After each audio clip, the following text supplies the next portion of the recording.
Faith is the action that we take in response to what God says He will do or what God says He is like. Faith is believing that God will enable you to do what He wills for you to do. So, therefore, one of the great conditions of a life of faith is knowing, well, what does God want to do? What is the will of God? Because if you step out in an action, a course of action, of just something that you want to do, but God has not willed for you to do, then that's not faith, that is presumption.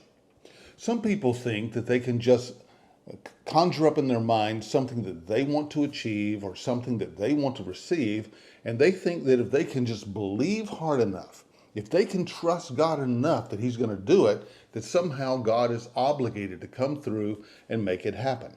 But that's not biblical faith, that is presumption. Do you remember the time when Jesus came walking to the disciples on the water in the wee hours of the morning?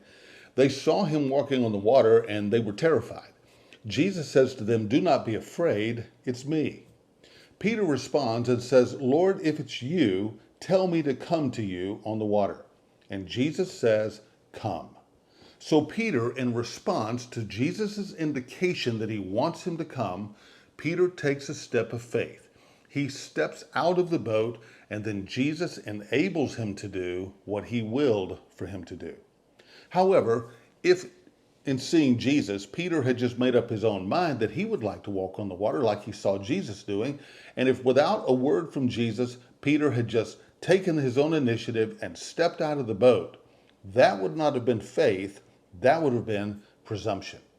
So therefore, a life of faith is a life that is lived by, first of all, seeking the will of God, being totally devoted to doing the will of God, and then when you discover the will of God, you step out in an action believing that Jesus will enable you to do what He wills for you to do.